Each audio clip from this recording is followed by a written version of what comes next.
तुझे भरोसा नहीं ना, तो फिर जा अपने कमरे में जाकर देख। तेरे पलंग के नीचे तुझे तेरी माँ की हड्डियाँ मिलेंगी। प्रभात दौड़कर अपने कमरे में जाता है और अपने पलंग के नीचे देखता है। वहाँ पर सचमुच एक कंकाल पड़ा हुआ था और उसके शरीर पर जो कपड़े थे वो प्रभात की माँ के थे। क्या बात है, आज तो आप सुबह से ही बहुत बिजी हैं। ऐसा क्या लिख रहे हैं? बस एक फैमिली की कहानी लिख रहा था। जैसे हमारी फैमिली है ना, तुम, माँ और मैं, लेकिन थोड़े अलग तरीके से, क्योंकि ये कहानी हॉरर है और इसमें जो आदमी है ना, मैंने उसकी बीवी को मार दिया है। मतलब कहानी में ऐसा लिखा है। और जानती हो, उसके बाद जो बीवी है ना, वो एक बुरी आत्मा बन जाती है। क्या बेटा, इस तरह की डरावनी कहानियाँ क्यों लिखता है तू? जानता है ना, हम जो सोचते हैं, जो लिखते हैं, हमारा दिमाग पूरा दिन वैसा ही होता रहता है। माँ, परेशान होने वाली क्या बात है? राइटर हूँ मैं, मेरा तो काम है कहानियाँ लिखना। और वैसे भी ये सिर्फ एक कहानी है माँ, कोई सच नहीं है। उसके बाद कुछ दिन बीत जाते हैं। एक रात प्रभात को अपने ऑफिस से लौटने में देरी हो जाती है। रात के लगभग 12 बजे हुए थे। प्रभात जैसे ही अपने घर पहुँचता है, उसने देखा कि उसकी पत्नी दुर्गा डाइनिंग टेबल पर उसका इंतजार कर रही है। आ गया?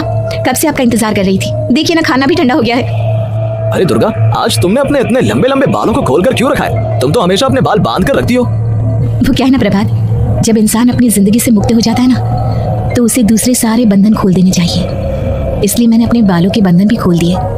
ये तुम किस तरह की बातें कर रही हो? तुम ठीक तो हो? मैं बिल्कुल ठीक हूँ प्रभात। अच्छा चलो खाना खाओ। वो क्या है ना दुर्गा, मुझे भूख नहीं है, ऑफिस में कुछ खा लिया था। कोई बात नहीं, मैं तुम्हारे लिए एप्पल काट देती हूँ, एप्पल खा लो। नहीं दुर्गा, मुझे नहीं खाना है, मेरा मन नहीं है यार। तभी अचानक से दुर्गा अपने हाथ में एक बड़ा सा चाकू लेकर प्रभात पर हमला कर देती है। प्रभात अपने आप को बचाने की कोशिश करता है। आज मैं तुझे नहीं छोड़ूंगी, तुझे अपने साथ लेकर जाऊंगी अपनी दुनिया में। ये क्या बोल रही हो तुम? तुम्हारा दिमाग खराब हो गया है। आखिर तुम हो कौन? दुर्गा अपनी गर्दन टेढ़ी करते हुए बोलती है। मैं दुर्गा हूँ, तुम्हारी पत्नी।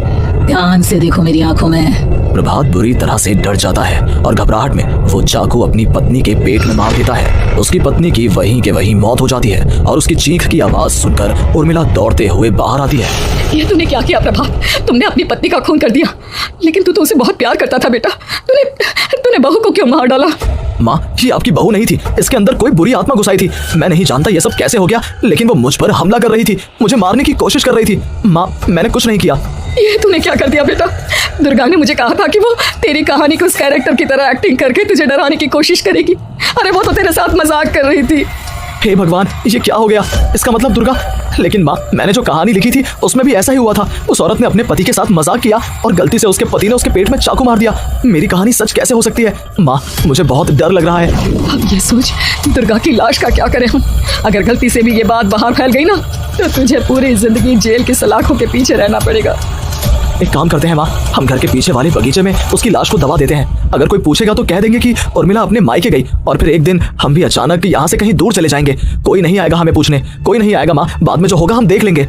प्रभात अपनी माँ उर्मिला की मदद से दुर्गा की लाश को अपने घर के बगीचे में गाड़ देता है। कुछ दिन तो ऐसे ही बीत जाते हैं, लेकिन एक दिन अचानक रसोई से आ रही कुछ आवाजें सुनकर प्रभात की नींद खुलती है। प्रभात ने देखा कि वहां पर एक लंबे बालों वाली औरत दूसरी तरफ चेहरा करके खड़ी हुई थी। कौन है? कौन है वहां पर? अरे कौन हो तुम? मैं दुर्गा हूँ प्रभात। क्या हुआ?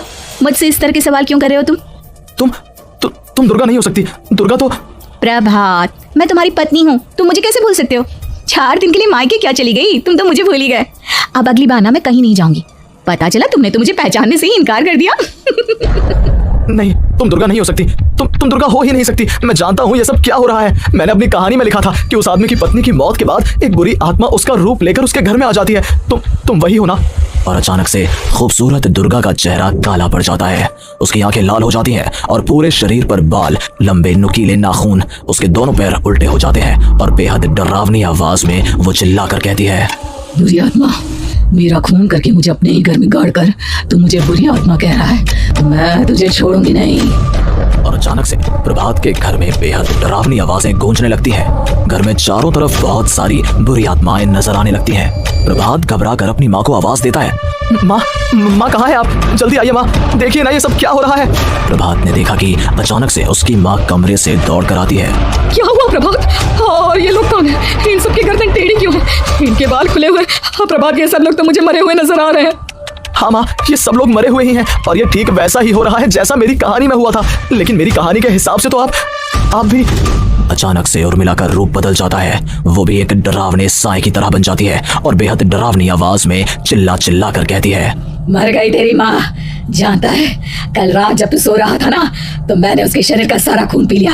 अब बस हड्डियां बची है उसके शरीर में। नहीं, ऐसा नहीं हो सकता, ऐसा बिल्कुल नहीं हो सकता। मेरी माँ नहीं मर सकती। तुझे भरोसा नहीं ना, तो फिर जा अपने कमरे में जाकर देख। तेरे पलंग के नीचे तुझे तेरी माँ की हड्डियां मिलेंगी। प्रभात दौड़कर अपने कमरे में जाता है और अपने पलंग के नीचे देखता है। वहां पर सचमुच एक कंकाल पड़ा हुआ था और उसके शरीर पर जो कपड़े थे वो प्रभात की माँ के थे। माँ, अब मुझे कुछ करना पड़ेगा। लेकिन मेरी कहानी में लिखा था कि माँ की मौत मेरे हाथों से होगी, पर माँ तो पहले ही मर चुकी है और वो बुरी आत्मा मुझे भी मार देगी। नहीं नहीं, इससे पहले कि वो मुझे कुछ करे, मुझे उसका काम खत्म करना होगा। प्रभात अपने हाथ में बड़ा सा चाकू लेकर उस बुरी आत्मा पर हमला कर देता है जिसने प्रभात की माँ का रूप लिया हुआ था, और अगले ही पल वो नीचे गिर जाती है और उसके शरीर से खून बहने लगता है। ऐसा नहीं हो सकता, एक बुरी आत्मा के शरीर में तो खून होता ही नहीं है। तो क्या सच में मैंने अपनी माँ को मार दिया? लेकिन अभी कुछ देर पहले तो फिर वो कंकाल किसका है? और ये कौन है? मैं पागल हो जाऊंगा।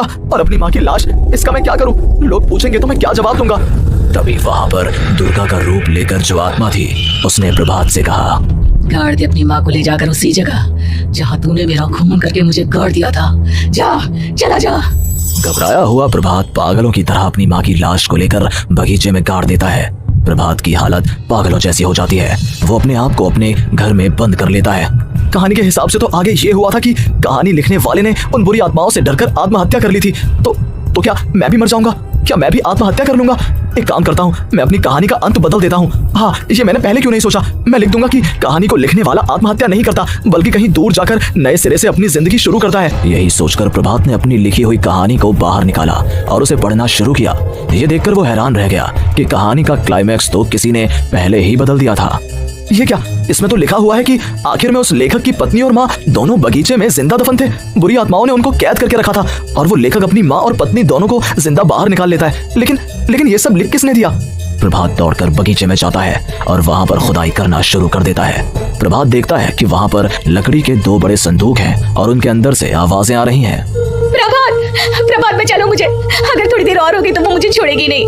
बेटा देखो, मैं इस बक्से के अंदर बंद हूँ, प्लीज मुझे बाहर निकालो। वो बुरी आत्मा किसी भी वक्त मुझे मार डालेगी। प्रभात वो दोनों बक्से बाहर निकालता है और अपनी पत्नी और माँ दोनों को आजाद करवा लेता है। लेकिन तभी वहाँ पर अचानक से एक बेहद डरावनी और खौफनाक दिखने वाली औरत आ जाती है। मुझे क्या लगा था इतनी आसानी से अपनी पत्नी और माँ को बचा लेगा? बस 5 मिनट और उसके बाद अमावस का चांद आसमान में आने ही वाला है। लेकिन तूने इन दोनों को बाहर निकाल लिया, अब तुझे मरना होगा। नहीं, मैं जानता हूँ मैं नहीं मरूंगा, और अब आगे क्या करना है ये भी मुझे पता है। प्रभात, ये बहुत खतरनाक है, हमें मार डालेगी। प्रभात, चलो यहाँ से। नहीं दुर्गा, अब मुझे अच्छी तरह से पता चल चुका है कि इस बुरी आत्मा से हम कैसे पीछा छुड़वा सकते हैं। और इतना कहकर प्रभात अपने हाथ में पकड़ी हुई सिंदूर की थैली उस बुरी आत्मा के ऊपर उछाल देता है। कुछ ही देर में वो जमीन पर गिरकर राख में बदल जाती है। ये सब क्या हो रहा था बेटा? ये सब तुम्हारी लिखी हुई इस कहानी की वजह से हुआ है ना?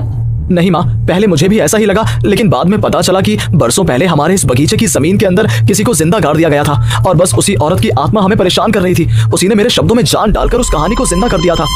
मुझे माफ कर दो प्रभात, मैंने आपकी कहानी के साथ छेड़छाड़ की थी और उसे बदल दिया था। माफी मांगने की जरूरत नहीं है दुर्गा, तुम्हारे उस बदलाव की वजह से ही आज हम सब जिंदा हैं, क्योंकि आखिर में कहानी में वो हुआ जो तुमने लिखा।